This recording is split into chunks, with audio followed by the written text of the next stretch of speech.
तो hello friends, आज के इस लेक्चर में मैं आपको प्रॉब्लम सॉल्व करके बताऊंगा कि डी एम्बर्ट्स का प्रॉब्लम, डी एम्बर्ट्स प्रिंसिपल को यूज़ करते हुए प्रॉब्लम दो ब्लॉक पर कैसे अप्लाई करते हैं।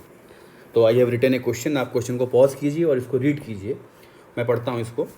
ए block weighing 50 newton is accelerated along a rough horizontal plane by means of a 20 newton weight attached to it through a flexible, inextensible and weightless rope passing over a smooth pulley as shown in figure। यहाँ ध्यान दीजिएगा, flexible, inextensible and weightless रोप, यानी कि रोप का कोई wait नहीं है, पुली क्या है मेरी, फ्रिक्शनलेस है।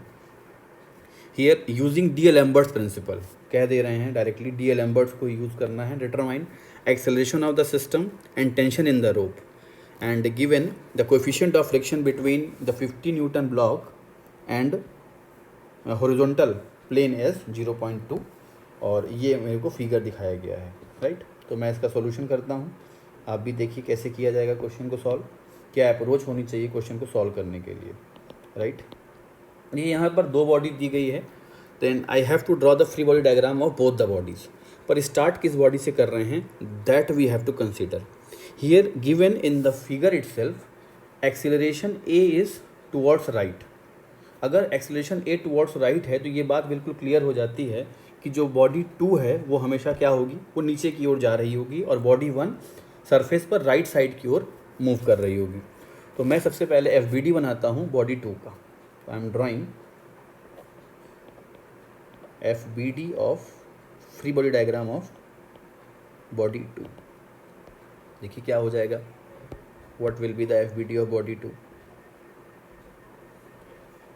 this is body 2, its weight of 20 Newton is acting in the downward side, right, and tension in the pulley is acting, tension in the rope is acting in the upward side। अब complete body is accelerating with acceleration A in the downward। तो D एम्बर्ट्स ने क्या बोला था कि हमेशा inertia force कहाँ काम कर रहा होगा, मोशन के ऑपोजिट डायरेक्शन में, for making it into dynamic equilibrium. तो let me apply here, this is the line of what, inertia force. I am writing here F I, clear. तो this is the F B D of body 1, body 2 sorry. तो अब इस body 2 का सारा motion आप देखिए, if you see, this is X and this is Y.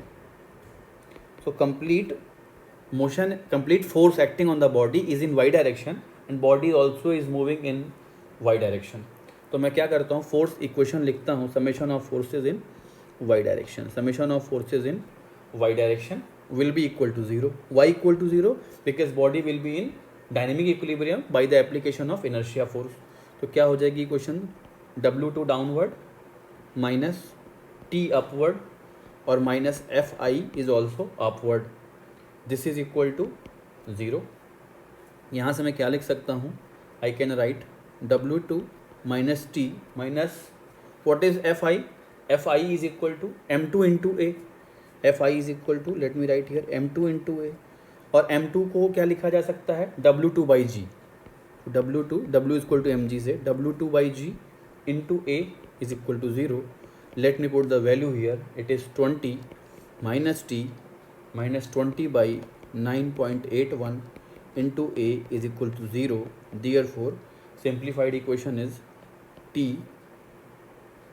plus 2.04, इसको simplify कर लीजिए, will get 2.04, a is equal to 20। Let this is equation number 1। तो एफ बी डी मैंने बना लिया बॉडी 2 का। Now I am coming to draw the FBD of body 1। Let me draw here again FBD of body 1। तो देखिए figure में body 1 कहाँ move कर रहा है, body 1 is moving towards the horizontal direction. तो मेरे पास बॉडी यहीं है तो मैं फिगर भी यहीं ड्रॉ कर लेता हूँ, आसान रहेगा थोड़ा सा। तो अगर आप देखिए, this is body 1, its weight is W1 is equal to 50 Newton which is acting in the downward side, weight इसका नीचे की ओर काम कर रहा है. वेट की नॉर्मल रिएक्शन कहाँ काम कर रही होगी?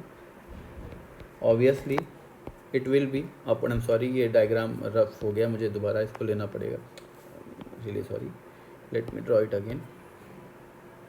सॉरी, नॉर्मल रिएक्शन इसकी अपवर्ड हो गई.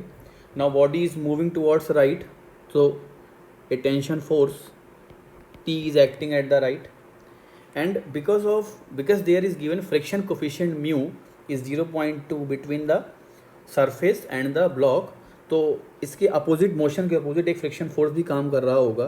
तो let me draw that force, यहाँ ड्रॉ करता हूँ. It I am writing with the F R. Friction force क्या हो गया? एफ आर हो गया. ये कंप्लीट एक सिस्टम हो गया. This is a complete system. This is a complete system. मैं इसको ऐसे बना रहा हूँ. अब डीएल एम्बर्ट्स क्या बोलते हैं कि अगर इस कंप्लीट सिस्टम को रेस्ट में लाना है तो then you have to apply an inertia force which will be opposite to that of the motion of the body. तो where I should apply the inertia force? Inertia force will be acting opposite to this motion F I. Inertia force मैंने यहाँ पर लगा दिया. तो F B D के मुताबिक I have to write the force balance equation in X direction and in Y direction. तो मैं लिखता हूँ एफ बी डी को रेफर करते हुए, writing summation of forces in X direction. X direction में आप देखिए कौन कौन से फोर्स काम कर रहे हैं. That will be equal to zero since body is in equilibrium. तो एक्स में देखिए T positive minus F I is what? Negative, minus F R is negative. तो T minus F I minus F R, यही force लग रहे हैं, that is equal to zero. I can write here T minus Fi. First let me introduce the value of F. चलिए Fi लिख देता हूँ. Fi क्या हो जाएगा? आपकी भी बताया था Fi1 या Fi for second body is M2A. तो for the first body it will be what? M1A. और M1 को क्या लिखा जा सकता है? W1 by G. तो it is W1 by G into A minus Fr. Friction force क्या हो जाता है? Friction force will be equal to mu times normal reaction mu N1, और N1 is equal to W1. तो इसको मैं लिख देता हूँ यहाँ पर, it is mu times W1 is equal to zero.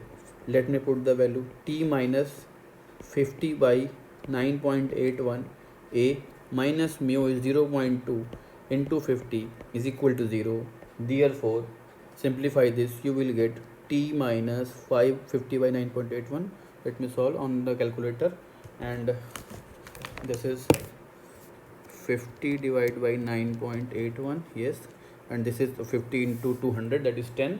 तो ये आ गया मेरे पास T minus 5.097 A is equal to 10. This is equation number 2. मैंने दोनों बॉडी का FBD को सॉल्व कर लिया. Solving equation 1 and 2. Solving equation 1 and 2. 1 और 2 को सॉल्व कर लीजिए तो you will get the value of T and A. What is asking here? First क्या पूछा गया था? Acceleration and then tension. तो by solving 1 and 2 you will get T is equal to 17.14 newton and A is equal to 1.4 meter per second square. This is the answer final which is asking, right? तो देखिए simple application है ये DL एम्बर्ट्स का. तो उम्मीद करता हूँ आपको ये सवाल भी समझ में आया होगा. नेक्स्ट क्वेश्चन में I will discuss the d'Alembert's, how the d'Alembert's is applied on the two pulleys connected with the blocks. अभी मैंने आपको पहला प्रॉब्लम लिया सिंपल एक रॉड का, उसके बाद मैंने आपको प्रॉब्लम समझाया कि 2 ब्लॉक का. अब मैं क्या करूँगा? 2 ब्लॉक्स विद 2 पुलीज. इस तरह के क्वेश्चंस कैसे सॉल्व करते हैं, that I will discuss in the next lecture. Thank you.